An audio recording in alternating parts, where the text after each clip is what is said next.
My name is Harrison Wheeler, and this is Technically Speaking.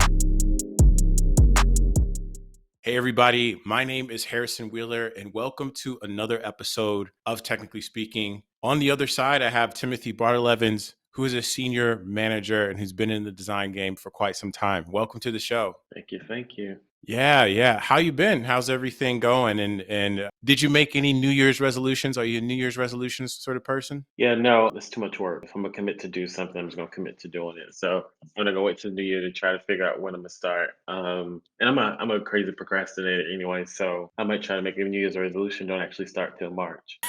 But yeah, things are good though. It's sort of this thing of coming off the holidays, going into review season, and all the things you have to sort of have those different brain switches turn on and off. And so it's a little bit of a crazy time, but it feels like that's Yeah. every week. Yeah. Were you ever a resolution person, or was it just always sort of like I'm just on No. my own? Yeah, no, I don't know. It's just I don't know. I've never been one to do it. Like, cause I know maybe I've tried it a couple times, but again, it never actually went anywhere because of just Yeah. how my brain works. So I'm like, I just when I'm ready to start something, I just start. I don't have to wait to a certain date. Yeah.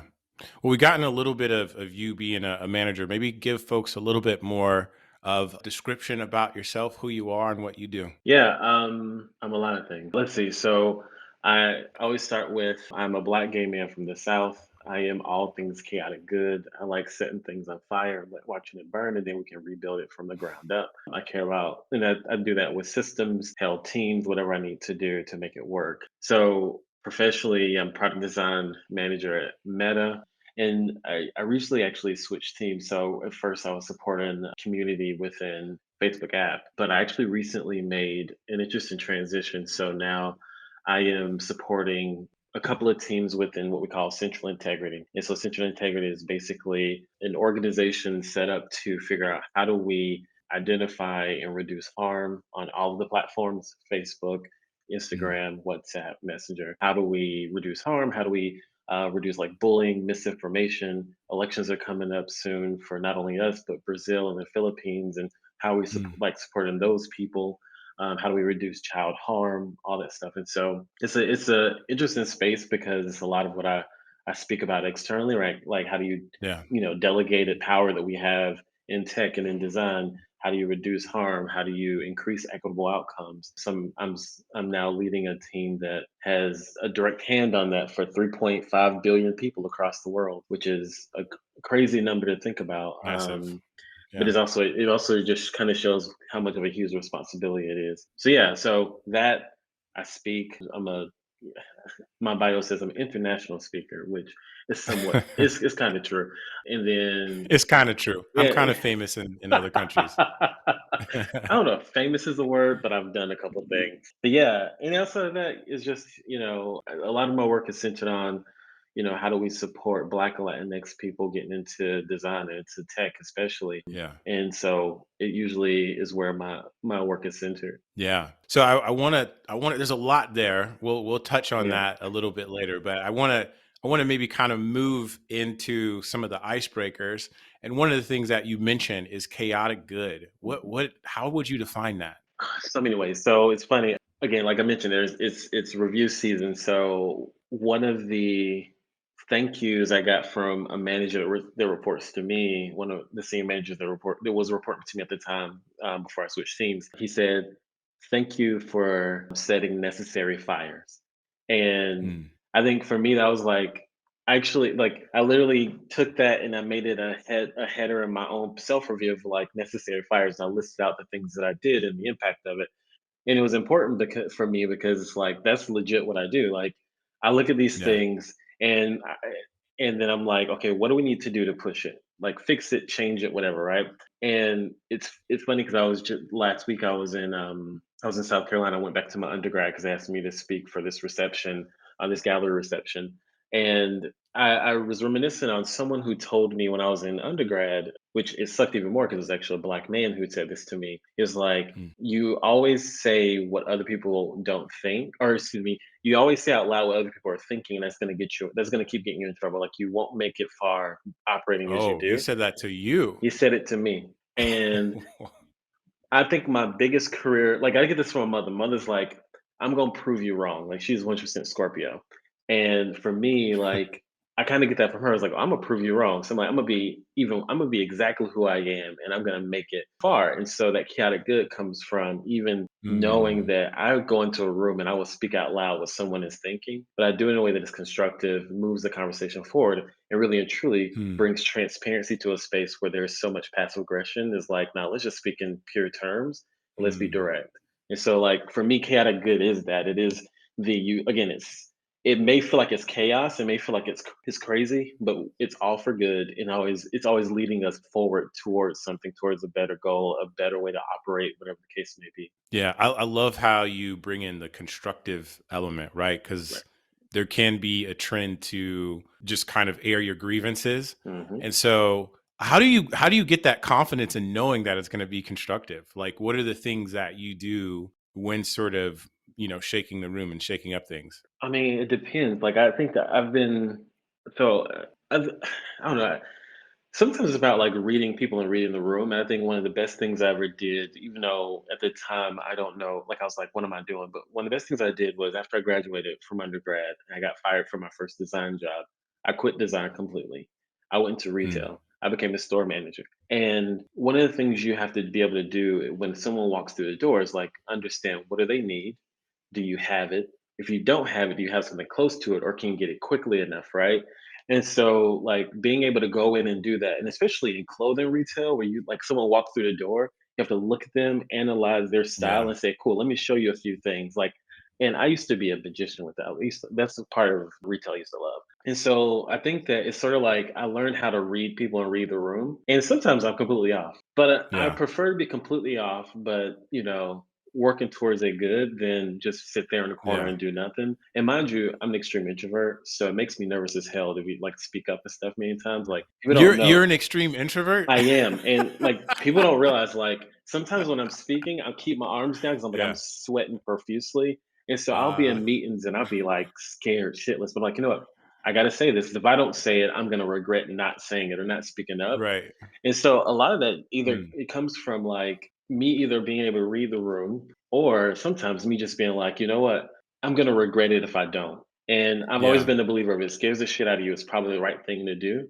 And so Mm, I'm just gonna do it and we're gonna see what happens. Sometimes it comes out great, sometimes it doesn't. And I learn my lesson every time. And I think that's the other thing is I'm really big on introspection. So I'll leave out of the room and I'll be like cursing myself. I'm like, what did you do? Why'd you do that? Why'd you say it? Was it right? Was it wrong? And then most people don't see this, but it's like me yeah. analyzing, okay, cool, I feel good about it. And sometimes I go and get feedback. Hey, was that cool? Like, did that come off the right way? And so, I try to figure out the room, but I also just try to leverage myself and other people say, am I in the right direction? Was I completely off? Right. Right. I love the story and when you went back to working in retail, right? Hmm. Because retail a lot of times you it's a service type of job, Hmm. right? And so it almost feels like you're creating this chaos as a service, right? We're doing it to improve, we're doing it better to make it Hmm. better because we know it's going to be better on the other side, right? Yeah. So Yeah. I love that sort of, that connection there. Yeah, and I mean, I think the big thing is, and it's something that I get from my best of best friends, Antoinette Carroll's like, she says all the time, like, systems are designed, right? Like they're designed to do the thing they meant to Mhm. do, and they can be redesigned. And so when you look at a lot of these things, policies, approaches, processes, whatever, at one point they were designed to do exactly what they're supposed to do. And so, like, Mm. a lot of times what we do is we try to augment and change a process to say, hey, how do we tack on this thing to make it better, more efficient, more effective, whatever. And my approach is again chaotic good. Do we even need this process? Can we just set the thing on fire and do something else? Like I'm Right. really big on like if we don't need it, let's get rid of it and do something better. Like why are we holding Mm. on to things for what legacy? We learned Yeah. from it. Let's pull those learnings, do the next thing. And so a lot of that comes from if you look at stuff from it was designed to do this thing, is it still doing that thing? And if not, then do we need it? Then you sort of start Mm. to approach different scenarios very differently. Right. Right. So let's switch to another question. What is something that you're currently obsessed with? Honestly, my home renovations. I bought a house back in Yeah. July, and I've been, I Congrats. thank you. It's my first, and I think I went too big for the first. But hey, I was like, Hmm. I'm not buying a house in the Bay or in Seattle. I'm gonna take that same money and go to Texas where like I can get way more for way less. Yeah. And honestly, that's been my honestly it's just been but through well, I'll say through the renovations, one thing I've really thought about is like I want to create a space where like in the space being the whole house really is like where it's just an expression and celebration of blackness and black art. And so like Mm. I think my Instagram has now been completely shifted and even the recommendations and stuff I'm getting because they're all towards like artists and then through that black Yeah. artists. And so like that's one big thing is just I have a spreadsheet and everything, and I'm just like collecting these different people. Some of them well known, Mm. their pieces are 30, $40,000 that I can't afford right now. There are other ones that are like, 1,500 bucks. I'm like, oh yeah, sure, I'll go ahead and buy that. I mean, it's all about for Yeah. me is like getting originals because I'm like, you never know. This one person could be the next Basquiat or the next, whoever. And Yeah. so I want to sort of have that. And then by extension, something I've been thinking about is like, especially in tech, like everyone is always either you like your equity, you're good, or you start doing things like residual income. I'm gonna go and buy some properties, or I'm gonna go invest in this thing or that thing. Like, you know what? What is my thing? Because I really don't care about some of that stuff. Like I really don't want to be a Yeah. property manager. And so for me, it's like, you know what, one day I want to open my own gallery. And I want it to Yeah. be like just centered on blackness, black people, especially black Mm. queer folks. I might even extend it to Latinx folks as well. But like just a space Yeah. of like there are plenty of black galleries out in the world, but they're also not enough. Sure. And so like I want to know how to build that. I want to be able to create that and curate an experience off Mm. of black art. So that's something I've been like thinking a ton about. Yeah. And as far as there's obviously the design piece, but the renovations, are you actually working on them yourselves? Or are you kind of a Absolutely hire a not. contractor kind of person? I hired a designer. She's amazing. If Yeah. anybody, she works all across the country. House of June Interiors. She's amazing. Come to find out, she's younger than me, which was even crazy. It's like a husband and wife. So she does the design. He does project management. But they're Awesome. great. They're based out of Houston. And I was happy because they're also black designers. Yeah. And so like I'm all for hiring people. Like I'm a firm believer of if I know how to do it, I'll do my best. But when I'm out of my depth or I don't have the time, I will hire. So Yeah. she's full service designer. She does the design work. She works with the contractor. All I need to do is approve money and approve like certain like finishes and stuff. I'm good with that. I'm good at approvals. Yeah. No, I'm in the same boat. I'll do a few things every now and then. Like this I did, but I ran out of patience with it. I didn't have the tools, and I was like, I don't feel like spending money to buy the tools. Yep. I'll pay for an hour of work. It's all good. It's Yep. all good. Yeah, so they're doing my second floor right now. So I have my place, it's 3 floors. So my second floor is like my kitchen, living room, and office. So that's getting done right now. My first floor is gonna Yeah. be like gym and entertainment center and little lounge thing, whatever. And so I'm like, okay, cool. Once the second floor is done and I actually have my office again, then what I'm gonna do is I'm gonna go down to the first floor and I'll do the demo work because all I need is like some razor blades and sledgehammers and stuff. And I watched enough Yeah. HGTV know to turn off the water before I hit anything and stuff like that. So I'm happy to do the demo. I'll save a couple of $1,000s doing that. But when it comes to putting things Yeah. back in, I'll let the professionals take care of that part. Awesome.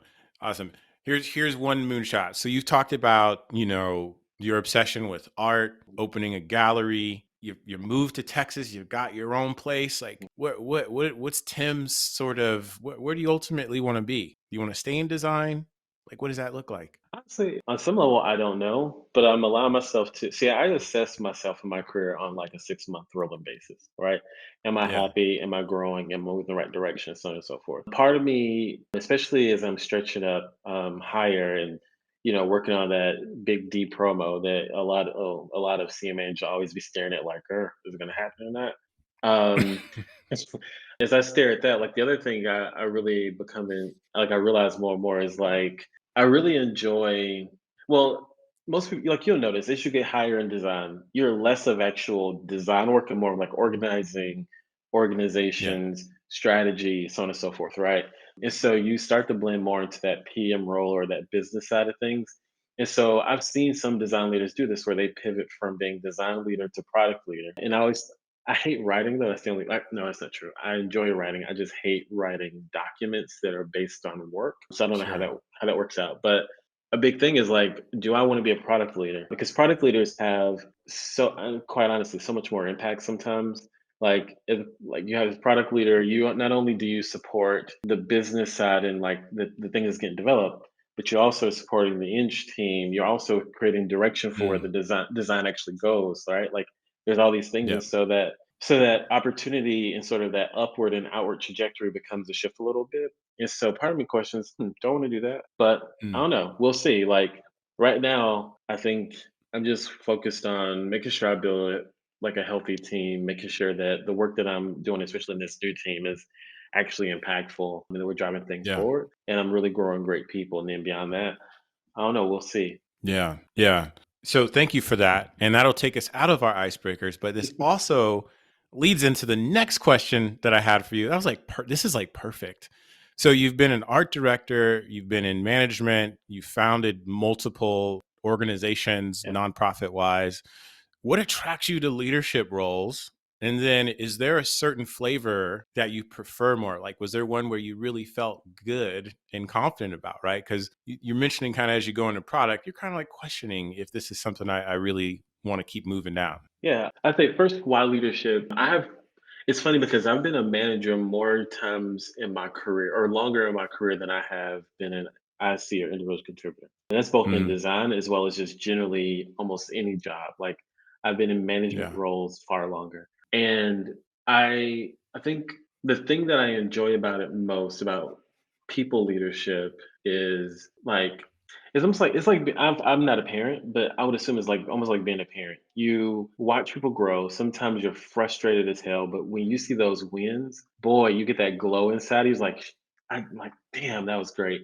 And especially when You you see tear that, up, like, don't you? You be like, yeah, like oh, legit. Like it's like you see those light bulbs go off on people's head, or like you yeah. sitting in a room and it's someone that you've supported for a while says like, hey, why don't we do this? Or they make this comment. You're Mm, like, damn, you would have never asked that a month ago, or 2 months ago, or 6 months ago. It's like it's those moments. Like yeah. it's funny. Literally just earlier today, I woke up to a tweet where someone who used to report to me. He posted about how like he was questioning being on like his role on my team, and then he said that I gave him sage wisdom around like you can't really attach your growth to someone else like the others looking at other senior designers. You have to like double down on what are you really good at and like lean forward with that. Mm, And actually, and I remember that conversation because he had these really specific skills that I was like, this is like, you're going to be perfect for the team for this set of skills. And then he joined, but yeah. he saw these other very strong designers around him. He's like, well, how do I be like them? And I was like, no, I didn't hire you to be like them. I hired you to be like you. And you can learn from Mm, them, but you're not going to become them. And so it was really mm, like there's moments like that I really enjoy. And then even like I think even now as I progress and now like I'm managing managers and managing managers of managers. It's this thing, the pull to leadership is always multiplying your leadership through others, right? Like that's the thing that yeah. I enjoy is like I know that everything that's positive about me can be multiplied through the people that I support, Hmm, and then they'll add their special mix to it, and then the next level down adds their special mix to it, and you always see if you're doing well or not because the mm, lowest of the low quote unquote person on the totem pole should be feeling just as engaged and enjoying their job as much as I am at the top. And many times you'll see leaders yeah. who are super happy in a team that's miserable. And so like that's the thing that kind of energizes me. And I love that. Like I love being in that Yeah. space. Like I tell people all the time, like being a designer, the hard skills are easy. Like you can learn a Right. program in a couple of weeks, really. Like the Mm, hard part is the interpersonal piece. The thing I love about design leadership is you're no longer designing product, you're designing roadmaps, you're designing organizations, like you're looking at yeah. people's skill sets and saying, how do I create the best possible org based off of this spread of skill sets, levels, Mm. whatever the case may be. And I think those things sort of energize me. Yeah. So one of the things you touched on was like as a manager is having like that multiplier effect. Hmm. And so one of the things that you touched on is having the multiplier effect as a manager. And so how do you evaluate it? Is it anecdotal? Is it something that's, an outcome? I know a lot of managers, I know a lot of senior managers. It's really hard to evaluate the impact. It's outside of deliverables, right? And sometimes the deliverables can feel like a lot of those hard skills, but a lot of times the influence in is where the change happens. And so how have you sort of approached being able to convey that? Mm. I mean, it's a lot like our product work, right? You don't just go off of quantitative data. You can't just go off of qualitative data, right? And so you need the mixture of both to really give you a strong signal as to, are you doing the right thing? Are you building the right direction? Are you solving people's problems, et cetera? And so I think it's the same with leadership. Like the quantitative could be, every 6 months, every year, you have a pulse, a survey that goes out, and then you have like the open forum where they can fill in like their own anecdotes, and but you still have the sliding scale. And then you do have also like qualitative, which is the feedback you get on the side, or like the thank yous, or like the growth you see. Because Mm, for me, like being a good leader isn't just that my team likes me, but are they actually growing? Did I promote someone or a set of people? If I didn't, do they have a strong trajectory? Do we understand what all their trajectories are? Can we actually point to them? Like, and so mm, I think that's where it's a mix of, like, people won't always tell you that, like, thank you, but if you've created a scenario in which they are growing in the way that they want to, and that last part is really important, right? Because if someone's growing, that's one thing. Because I think something I learned early on as a manager is like, I'm hyper ambitious, so I always want to like promote me, move me up, right? And I had yeah. someone on my team who was so chill. He was like, "Look, I just want to work around cool people that I like and do interesting work." Mm, And that was his motivation. And so I had to completely change his growth map and everything, like how we even talked about growth. I had to completely change it because it was less about level. Now, mind you, he still wanted to get promoted, but it wasn't like, I want to do this thing to get promoted up. It was, I want to really yeah. enjoy this and give me opportunities to help me get promoted without me feeling like I'm having to be in the rat race. And so, Right. yeah, like there are things like that that I kind of just lost my whole train of thought. But shit, it's all gone now. Yeah, yeah, yeah, yeah. Yeah, so I mean, just to kind of recap, right? You were talking about how you've also had directs that don't feel the need to be in the rat race, and how you've Yes. had to shift how you manage that person. Yeah, there you go. Sorry, thank you. So like in that scenario, like it was a very clear indicator of, this is a person who had a specific way they wanted to grow. And so when I measure, am I being a good leader for that person, it's very different because it's going to be more qualitative. Like I feel like I'm engaged in meaningful work. I feel as though like I have strong relationships. Tim has allowed me to, or has helped me build more relationships broadly. He's helped ease things like pain points that are happening within your org, et cetera, et cetera, et cetera. So Mm, yeah, there's always a way to measure it, but it is a collection of inputs. And I've heard someone say this to me once, or I've heard this about other things, but I think it's true here, which is like you're only doing as well as your, let's say, like your worst, or someone who's having the worst time of your team, right? So that lowest common mm, denominator. So yeah, if everyone is happy on your team and doing well except this one person, then you have to question, okay, what is going on? Is it on me? Is it on them? Is it something that's external or internal? You should be able to assess that and be like, okay, cool. I can't, maybe I can't make you happy, but I can at least support you through whatever you're going through. And it could be leaving the yeah. team, it could be whatever the case may be. And so that's kind of how I look at it. Hmm. If there's one piece of advice you might give for aspiring managers, what would it be? I think that the hardest thing to do is figure out what is the balance between being a counselor and being a coach. Hmm, Some managers care so much about their people and about the person that they forget about the employee. And there's a certain line you have to draw. And so that means that as much as you think this is a nice person or a great person or a thoughtful person, are they doing the job? If they're not doing the job, then what are you doing to support them in being like improving, whatever the case may be? Have you done everything hmm, you've wanted to do or needed to do, like within your power? Okay, cool. Does that person still need to be on your team? And I think a lot of yeah, times we try to hold on and support and like mentor and coach and all these things to what we like. And sometimes people don't realize the best thing you can do for a person sometimes is let them go. This is relationships and especially management. Like hmm, there's someone who I managed. I just joined a company, and the first words out of the my skip manager's mouth was, "This person needs to be managed out." And at first, it's like, you know what? I'm new. I'm gonna give them, like, I have a different leadership style.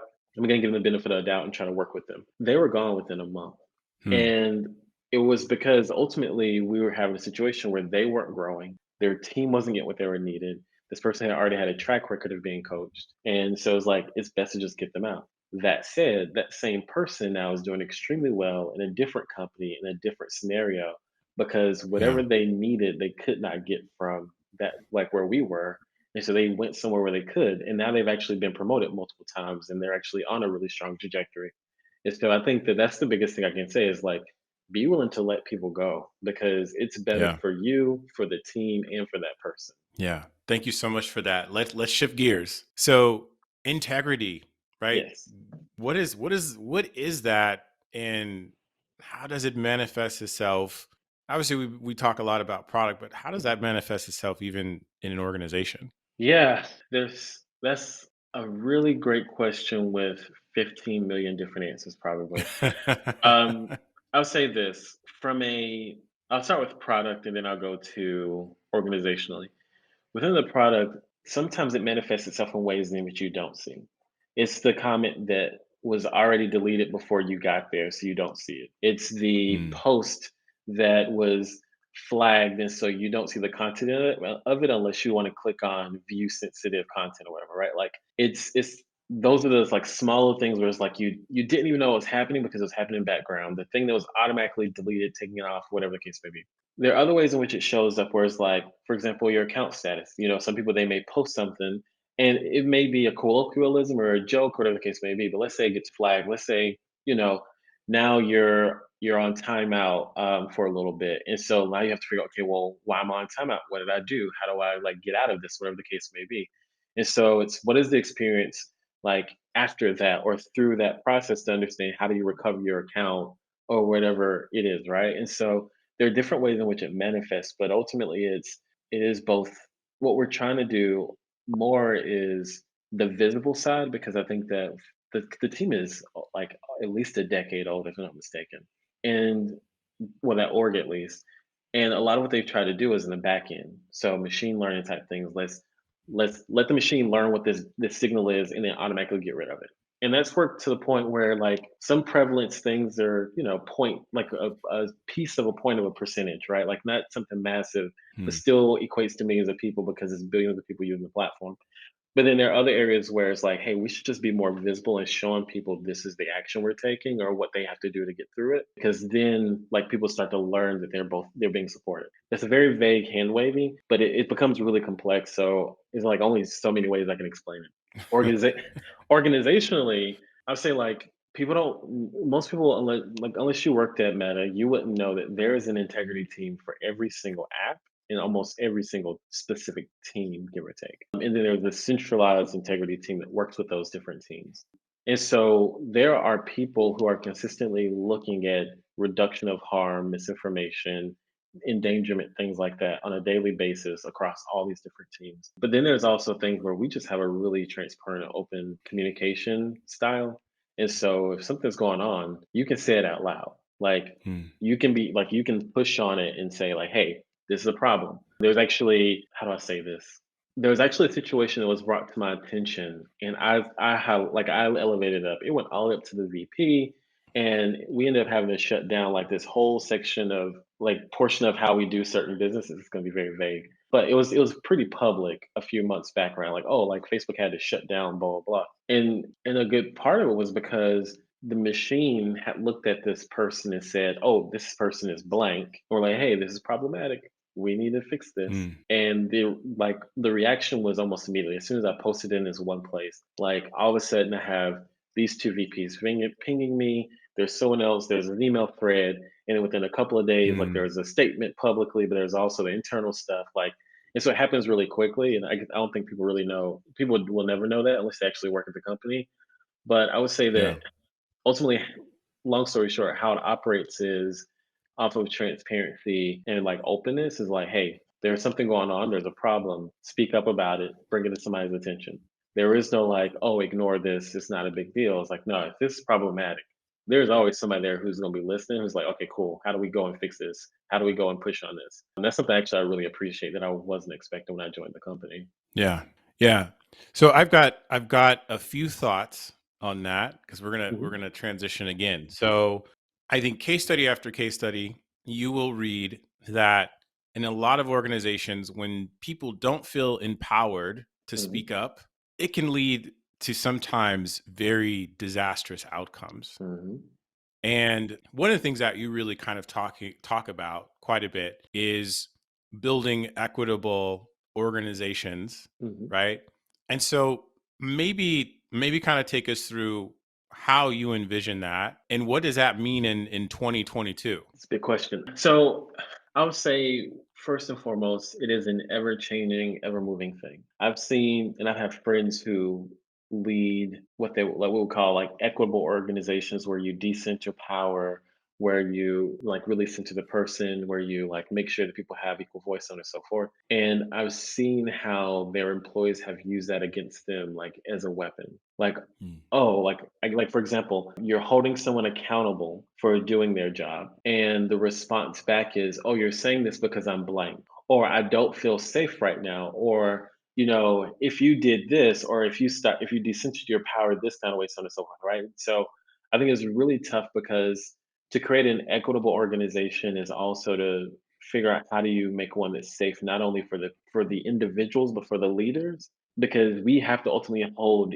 the most marginalized of the marginalized accountable. And many times that can be viewed as picking on the person or the case may be.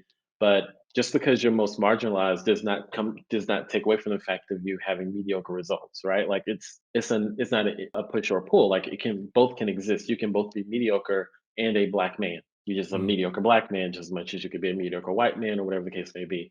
But I think sometimes folks look at accountability is very different than attacks, whether it's personal or professional. So I see all that because to have an equitable organization is to be able to have one in which on both sides people can take on feedback, understanding, whatever the case may be, and they know like mm. this is coming from a place of thoughtfulness, concern, safety, whatever the case may be.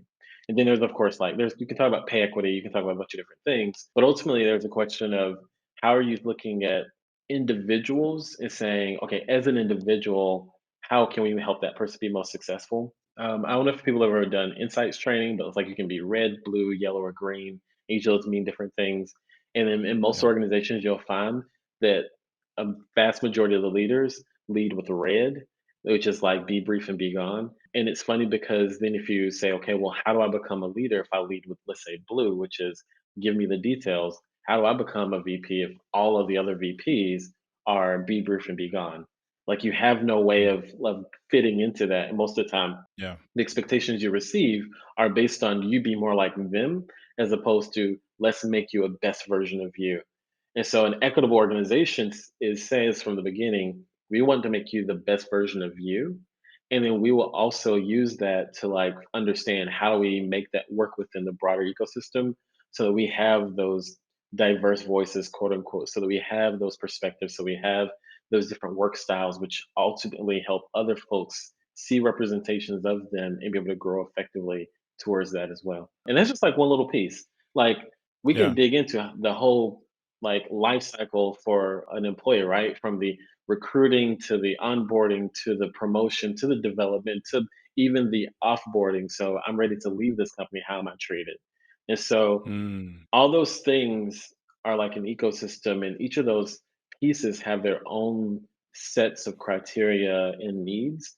And I think a lot of times people forget that and they say, oh, well, it's just about belonging and organizational culture. Let's just do more social events. Or, well, we hired more X people, and so they should be like it should be, more equitable because of that. Or even, hey, everyone comes in making this exact same amount of money. That's equitable. Like those things really don't work. And I think unless people take a really nuanced view at each of the different spots of the employee life cycle, then like it's always going to be off balance. There's always going to be some issue mm. that's untouched or unresolved. Yeah. How does that sort of show up in your organization? Man, I think honestly, I would say I'll have it this because I'm still sort of forming that on the new team. Actually, well, I'll speak on it a couple ways. One is having conversations about power. Like I had a conversation with my manager a few weeks back before Christmas because I was like, because it was about design crits. I was like, hey, you gotta get out of design crits. And he was taken aback at first. I was like, well, here's the thing. You're both in design crits and the team has to come to you for reviews. And so they're Mm, basically coming to crit where their work should be like messy and ugly.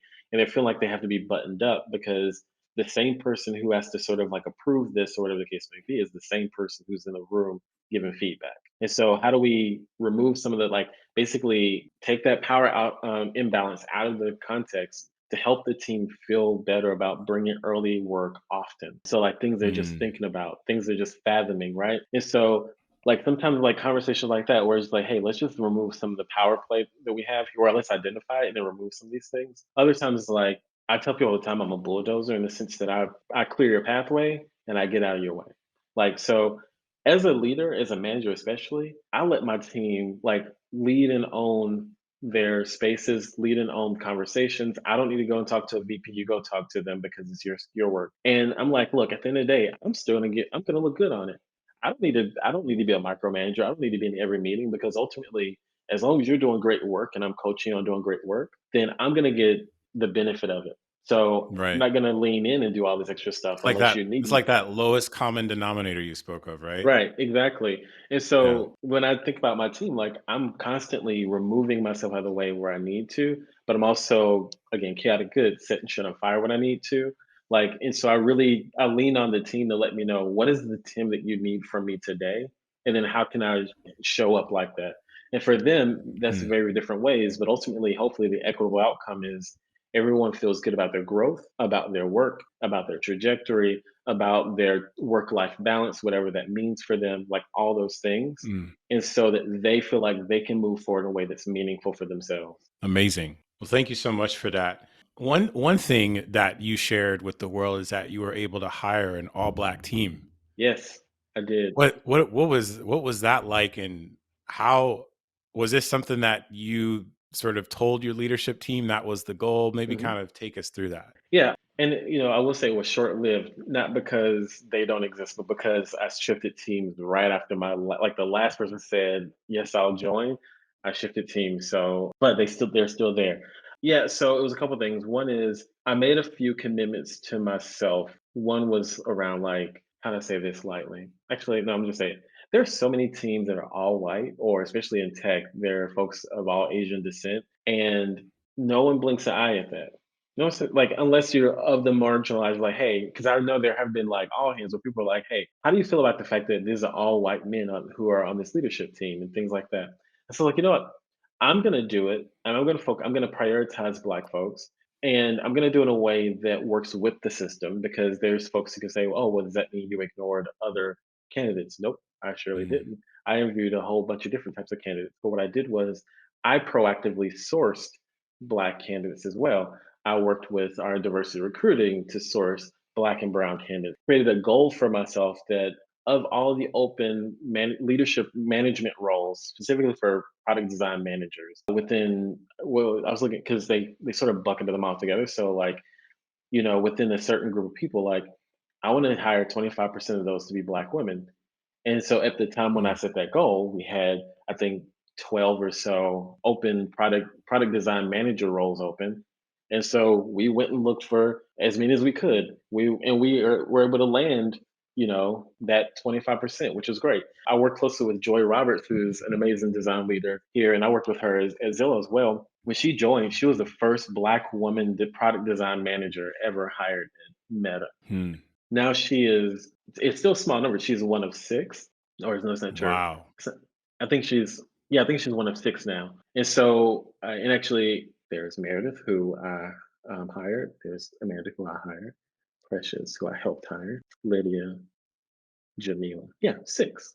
Yeah, and also the fact that I can count all of them on my hands is both scary, but also shows how much work we did working with folks to like Yeah. bring this forward. But yeah, we just set goals for it, and so a lot of the work I've done is like really say for me it was I was doing this with individual contributors for a while, but I was like, I actually want to focus on leadership because it actually is, I think for me, it's easier for us to find more managers and get them in place. And then they have a stronger network. and then they can pull other folks in as well.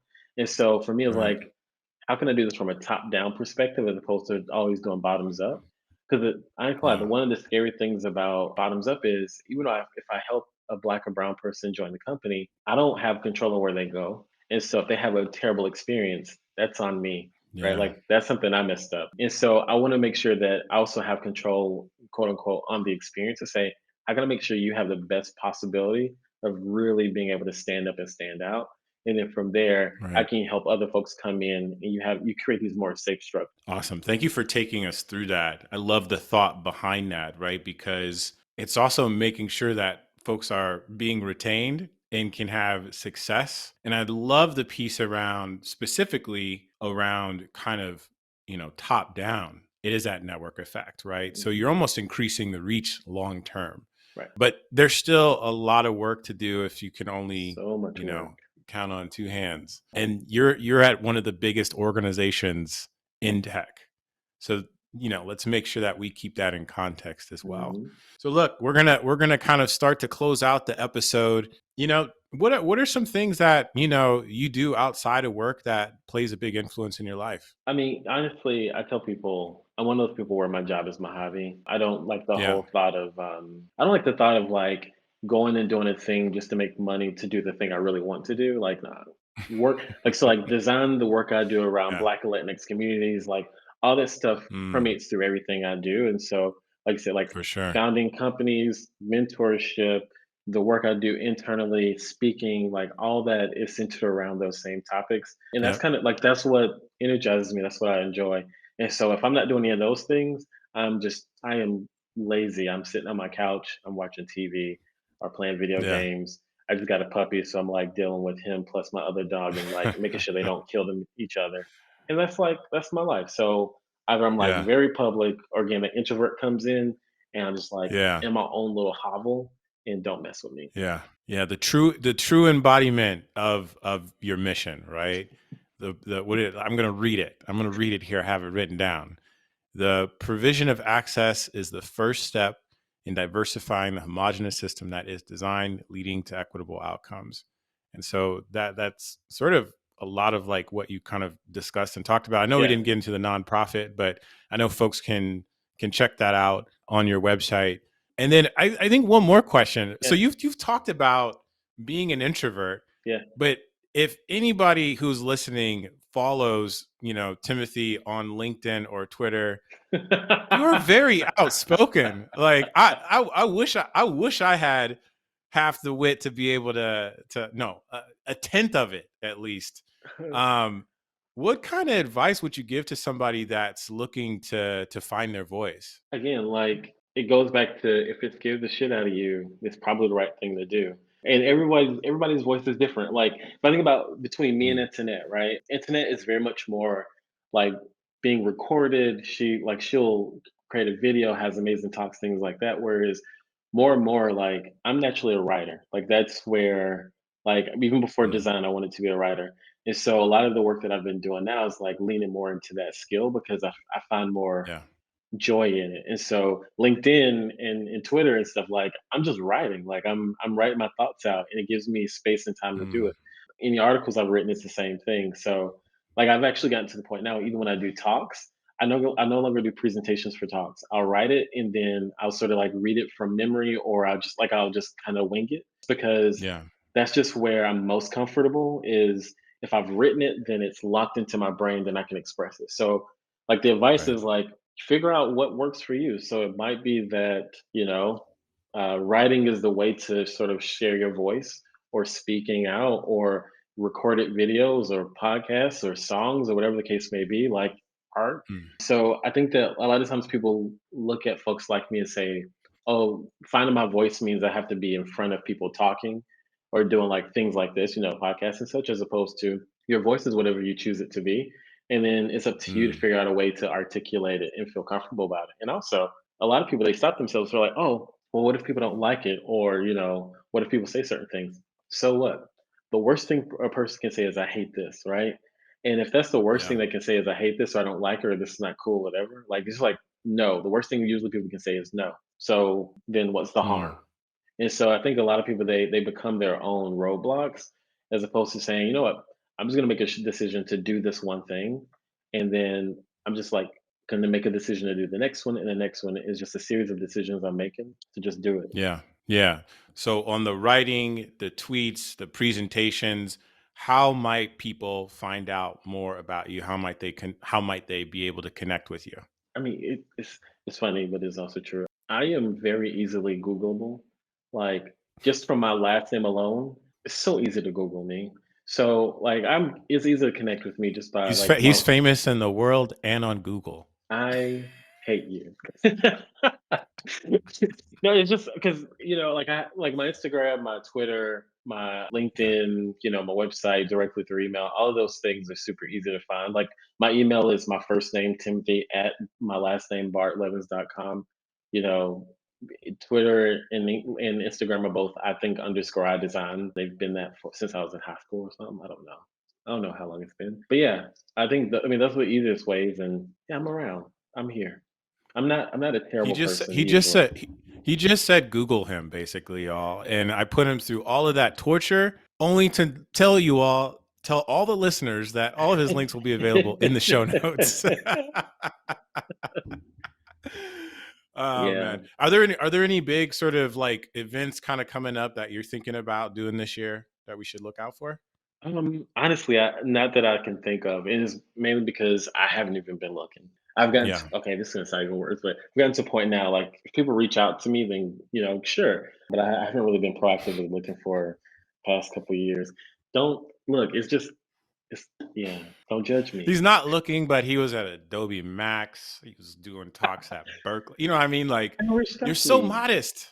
You're so modest. But hey, thanks so much for coming on the show. It was a really fun conversation. I know we went over a lot. I wasn't even able to get into the sneakers and all of that. Oh man, And so much more I there. know, I know. There's so much, but so Well, little I mean, I time. heard Maybe that we'll do another. I just saw on LinkedIn that Maurice Cherry had been on your show twice. So I mean, I feel like a follow up is like I feel like I mean, Maurice is like really famous, but I just want to be like a quarter of what he is. So like if I could come on Yeah. like even for a half of an episode, that'd be great because he got double. Yo, Maurice is the man. Shout out to Maurice. Just had an episode on his podcast. I've been on his podcast twice. I I know, just had and an he update. actually has a rule about doubling up on people. And also, I want to talk to him like, hey, so you've now had a couple of people on there twice. When you want coming back down the list? Because I ain't talked to you since 2017. See, I feel so yo, offended. yo, I was like 6. It's been 6. No, it's been 7 years, Maurice. I was like, damn. He's been doing this thing. He's like about to be on episode 500. I feel. Oh my gosh, I it's know. I crazy. know. Both of us are a fraction of what he is because I'm like, I don't know how I'm gonna get to that many episodes. But yeah, I'll definitely keep it in mind.